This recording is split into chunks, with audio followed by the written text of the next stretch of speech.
Hello everyone. ఇవాళ మనతో పాటు ఉన్నారు ప్రముఖ వాస్తు మరియు జ్యోతిష పండితులు చేబిఎం కిరణ్ శర్మ గారు. వారితో మాట్లాడదాం. సార్ నమస్తే సార్. అఖండ లక్ష్మీ ప్రాప్తిస్తున్నాను. సార్ సామాన్యంగా అందరు అంటే పెళ్ళైన ఆడవాళ్ళకు ఉండే కొన్ని డౌట్స్ అడుగుతాను. ఏంటంటే వాళ్ళు ప్రెగ్నెంట్ ఉన్నప్పుడు వాళ్ళేమైనా నియమాలు పాటించాలా? ఒకవేళ ఏమైనా నియమాలు లైక్ శాస్త్రపరంగా గాని ఏమైనా ఉంటే అవి ఎలాంటివి ఉంటాయి? ఒకటి ముఖ్యంగా ఆడవాళ్ళనేది కొన్ని నియమాలు, కఠినమైన నియమాలు కొన్ని ఉన్నాయి. ఒకటి అంటే అందరికీ తెలిసే విషయాలు కొన్ని చెప్పుకుందాం ముందుగా మనం. ఎక్కడైనా బూర్దు గుమ్మడికాయ గానీ, పండు గుమ్మడికాయ గానీ కొడుతున్నప్పుడు అక్కడ ఆడపిల్లలు ఉండకూడదు. అంటే గర్భవతులు ఉండకూడదు. కొంతమంది ఏంటంటే కొబ్బరికాయ కొట్టొద్దు గర్భవతులు అంటారు. ఎందుకు కొట్టొద్దు అంటారంటే కొబ్బరి ముక్క కొట్టినప్పుడు అది విచ్చుకుపోయి వేలు కిరికిపోయింది అనుకో, ఎప్పుడైతే ఈ వేలు ఇరుక్కుందో అమ్మాయికి భయం ఏర్పడుతుంది. అంటే ఎవరికైనా అంతే కదా, భయం వస్తుంది. ఈ భయం అనే పడిన విషయంలో వెంటనే లోపల శిశువుకి, ఆడ కానీ మగ కానీ ఆ శిశువుకి భయం ప్రారంభమవుతుంది. ఇక వాడు పుట్టిన దగ్గర వాడు స్టార్ట్ అవుతుంది, భయంతోనే ఉంటాడు వాడు రెగ్యులర్. కాబట్టి దానికంటే ముందు కొట్టకపోతే సరిపోద్దిగా. కాబట్టి ఆడపిల్ల కొబ్బరికాయ కొట్టకూడదు, సింపుల్. ఒకవేళ రక్తం వచ్చింది ఆవిడకి ఏ ఇంజక్షన్ తెలియదు, ఆవిడకి ఏ ఇంజక్షన్ పడుతుంది, పెన్సిల్ పడుతుందా, టీటీ పడుతుందా, గర్భవతి ఉంది మరి ఇస్తే ఇద్దరికి ఇవ్వాలి. కాబట్టి ఆ ఇంజక్షన్ కూడా తలకాయ నొప్పి, ఇవ్వకపోతే సెప్టిక్ అవుతుంది.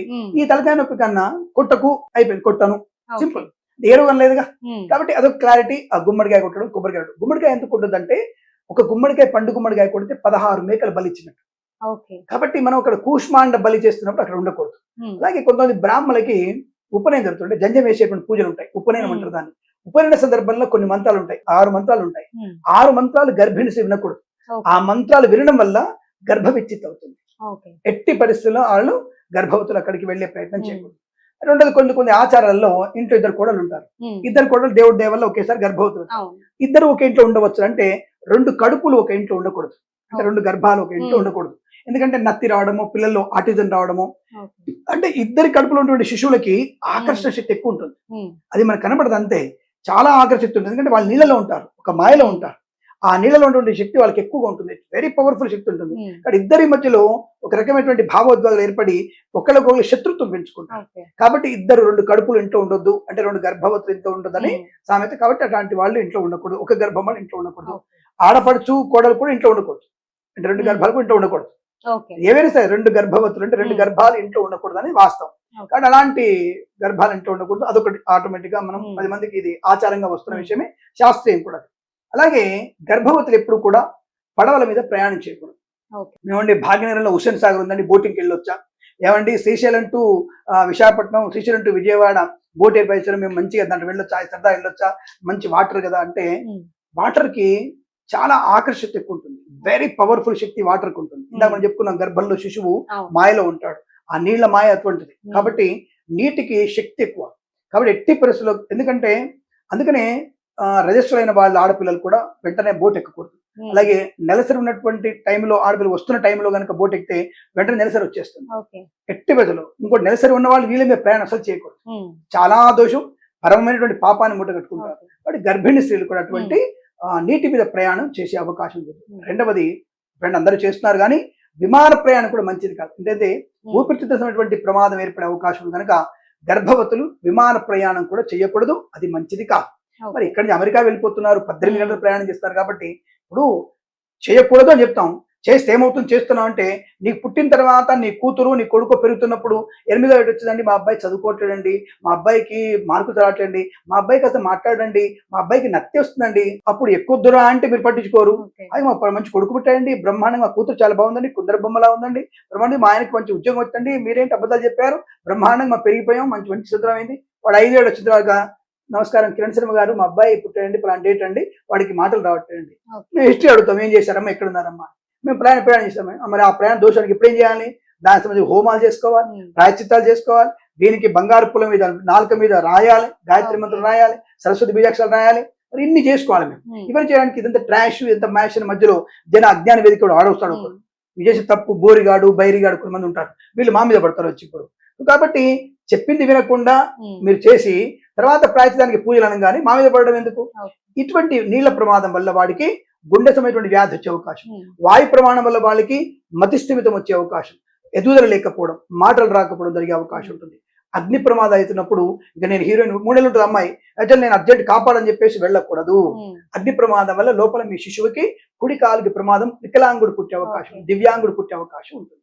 ఎందుకంటే వాడికి కాలు కుచించుకుపోతుంది. ఎక్కడైతే వేడి తగులుతుందో అక్కడ వాడికి కుచించిపోతుంది ఆటోమేటిక్ గా. అది మనకు అర్థం కాదు. మనం భరించగలుగుతున్నాం, నువ్వు భరిస్తున్నావు పర్వాలేదు, లోపల వాడు భరించలేడు. వాడికి ఒక రక్షణ కవచం ఉంది, అది కరిగిపోతుంది. ఎక్కడ కరిగిపోయింది అక్కడ వాడి కాలు కానీ చేయి కానీ, ముఖ్యంగా కుడి కాలు ముందు ప్రాబ్లం అవుతుంది. ఆ కాలు కుచించుకుపోయి పుట్టిన తర్వాత ఒక కాలు ఇట్లా, ఒక కాలు ఇట్లా, ఒక కాలు ఇట్లా ఉంటుంది. ఇది చెప్పి అర్థం చేసుకుంటారా? అబ్బే చేసుకోరండి, మాకు అమ్మో అలాంటిది ఏం లేదండి, మనిషి కాపాడొద్దండి. నువ్వు కాపాడుతుంటే ఇది పోగొట్టుకో, మరి ఏదైనా ఒకటి పోగొట్టుకో, అదన్నీ ఏదైనా పోగొట్టుకో. కాబట్టి అట్లాంటి అగ్ని సంబంధించినటువంటి విషయాలకు వెళ్ళకూడదు. అలాగే ఈ ఇప్పటికే ధూమపానాలు, మద్యపానాలు బ్రహ్మాండం చేస్తున్నారు, అవి చేయకూడదు. చేస్తే ఏమవుతుంది, నీకు పుట్టబోయే కొడుకు 16 ఏట క్యాన్సర్ వస్తుంది వాడికి. సింపుల్, నేను స్ట్రైట్గా చెప్తాను. అందుకే ఇట్లా చెప్తావు ఏంటంటే, ఇలా చెప్తేనే అర్థం అవుతుంది జనాలకి.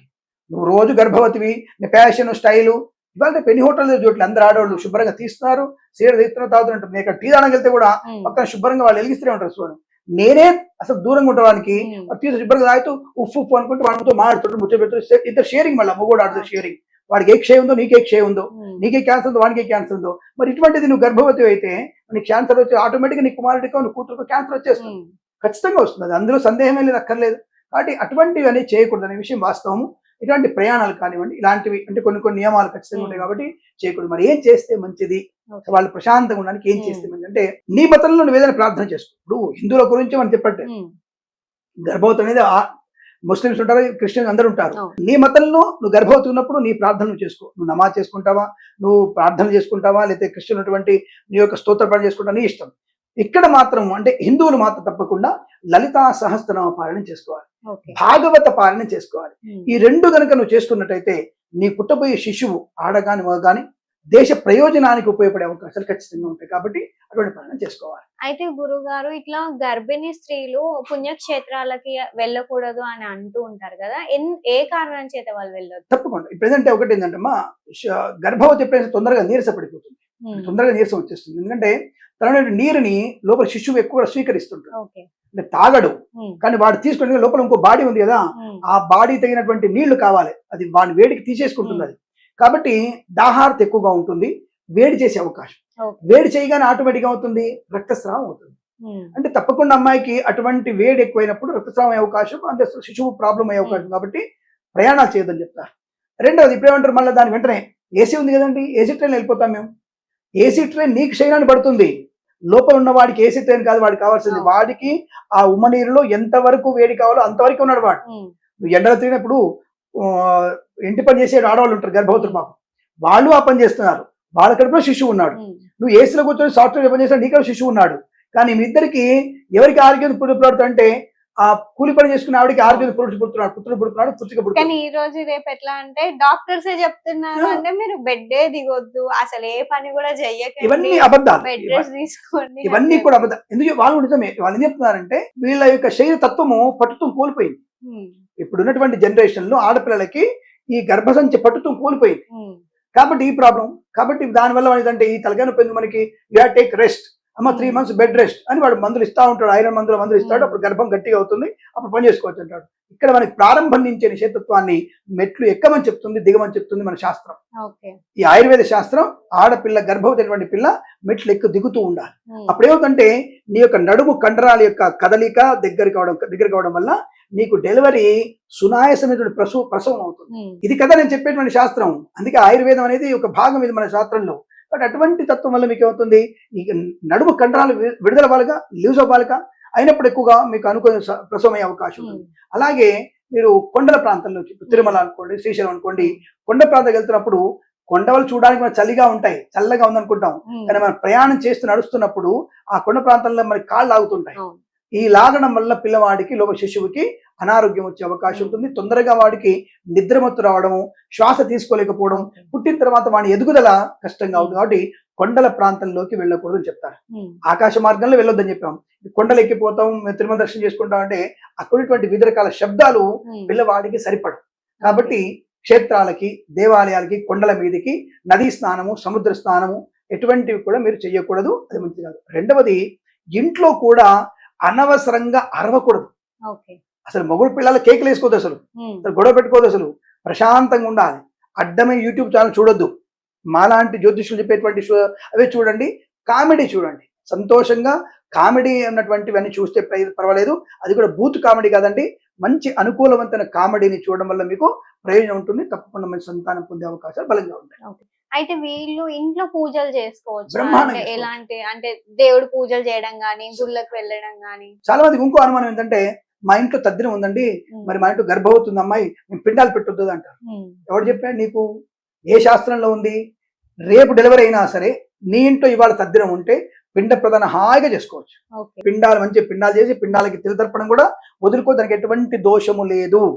తప్పకుండా అటువంటి లేదు. రెండవది, ఇంట్లో పూజలు సత్యనారాయణ స్వామి వ్రతం కానీ ఇతర కానీ, అంటే పొగలు వచ్చేయడం వల్ల పొగలు ఎక్కువగా వస్తుంటే దూరంగా ఉండాలి తప్ప, గర్భవతులు కానీ తప్పకుండా మీరు సత్యనారాయణ స్వామి వ్రతాన్ని, నోములు కానీ వ్రతాలు కానీ అన్ని తప్పకుండా చేసుకోవచ్చు. దానికి ఎటువంటి దోషం లేదు. హాయిగా అందరూ పాలు పంచుకోవచ్చు. ఓకే.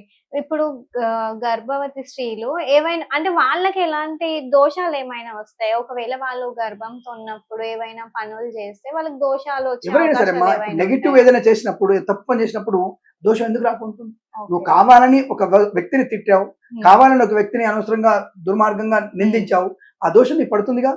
నీకు పడుతుంది, నీతో పాటు శిశువు కూడా పడుతుంది తప్పకుండా. కాబట్టి అవతల వాళ్ళ అవసరం నిందించడం మంచిది కాదు. అనవసరంగా లేనిపోని విషయాల గురించి ఎక్కువ ఆలోచన మంచిది కాదు. నిష్ఠూరము, నిందారోపణ కూడా మంచిది కాదు. పరుల సొమ్మును తీసుకొని తినేటువంటి ప్రయత్నం చేయకూడదు. నువ్వు కష్టపడింది, నీ భర్త కష్టపడిన సొమ్మునే నువ్వు అనుభవించే ప్రయత్నం చేయాలి తప్ప, నీ భర్త దొంగతనం చేయని సంబంధం లేదు. నీ భర్త తెచ్చాడా లేదా దాన్ని ఎంజాయ్ చేయండి, నో ప్రాబ్లం. అది నీకు పాపం తగదు. మీరు భర్త దొంగతనం చేశాడు కదండి, భర్త చేసే పాపంలో నీకు ఎటువంటి శాతం నీకు రాదు. ఆ పాపం ఆయన వరకే. కాబట్టి వాటి ఆలోచన, నీ భర్త నీకు అన్నం పెట్టాలి, ఎలాగైనా పెట్టాలి, వాడి ఇష్టం. అది దొంగతనం చేస్తాడా, ఇంకేం చేస్తాడా, మటర్ తీసుకొచ్చా సంబంధం లేదు. నీకు అన్నం పెట్టడం మన ధర్మం. ఆ అన్నం నువ్వు హాయిగా ప్రసాదంగా భంజొచ్చు. ఆ దోషం నీకు ఎటువంటి ప్రాబ్లం ఉండదు. కాబట్టి అనవసరమైనటువంటి వ్యక్తులతో ఘర్షణ వాతావరణం, నిందారోపణ, ఇతరులను కించపరచడం, అవమానపరచడం ఇటువంటి మా చేయకుండా ఉంటే చాలు, అనుకూలంగా ఉంటుంది. సదా దైవనామ స్మరణ, సదా దైవాన్ని స్మరణ చేసుకుంటూ సుబ్రహ్మణ్య స్వామిని ఎక్కువగా స్మరణ చేసుకుంటే మంచి సంతానం పొందుకునే అవకాశాలు ఉంటాయి. ఓకే. అయితే ఇప్పుడు అంటారు కదా గురూజీ, ఇట్లా మేనరికంలో పెళ్లి చేసుకుంటే వాళ్ళు పుట్టబోయే పిల్లలకి ప్రాబ్లం అవుతుంది, వాళ్ళు కొన్ని ప్రాబ్లమ్స్ పుడతారని చెప్పి. సో అది నిజంగానే అలా ఉంటుందా? అంతే కదా, మనకి మ్యూటేషన్ అంటారు దానికి. మనకి అనాది కాలం నుంచి మన మార్పులు అనేవి ఒకే గోత్రంలో ఉన్న వ్యక్తులను కూడా పెళ్లి చేసుకోకూడదు. ఎందుకంటే వాళ్ళిద్దరు కూడా ఏకరక్త కణాలు, ఒకే రకమైన క్రోమోజోమ్స్, హార్మోన్స్ అన్ని కలిసిపోవడం వల్ల మ్యూటేషన్ అయిపోతారు. ఆ మ్యూటేషన్ అవడం ఏమవుతుందంటే అనవసరమైనటువంటి ఒక రకమైనటువంటి వికల్పాలు, అంటే శరీర వికల్పాలు ఏర్పడి దివ్యాంగులుగా పుట్టే అవకాశం ఉంటుంది. సో కాబట్టి లేదంటే గ్రహణం మరితోనే దివ్యాంగులు కానీ, గుండె లేకుండా పుట్టడం, 2 గుండెలు పుట్టడం, 2 గర్భజంతుతో పుట్టడం, ఇలా అనేక రకాలు ఉంటాయి. కాబట్టి మేనరికల్లో ఎట్టి పరిస్థితులు కూడా మీకు మాక్సిమం ప్రాబ్లమ్స్, మాక్సిమం ఏంటి 100% వీరికి నష్టం జరిగే అవకాశం ఉంటుంది. ఆ ఇద్దరి భార్య భర్తల మధ్య కూడా సౌఖ్యత ఉండే అవకాశం ఉండదు. కనుక ఎట్టి పరిస్థితులు మేనరికం కూడా చేసుకోవద్దు. ఒక గోత్రం ఉన్న వాళ్ళని అసలు చేసుకోకూడదు. అసలు పనికిరాదు వాళ్ళకి. ఓకే గురుగారు, థ్యాంక్ యూ. శుభమస్తు, అఖండ ఐశ్వర్యమస్తు, ఆనంద సిద్ధిరస్తు. నమస్కారం.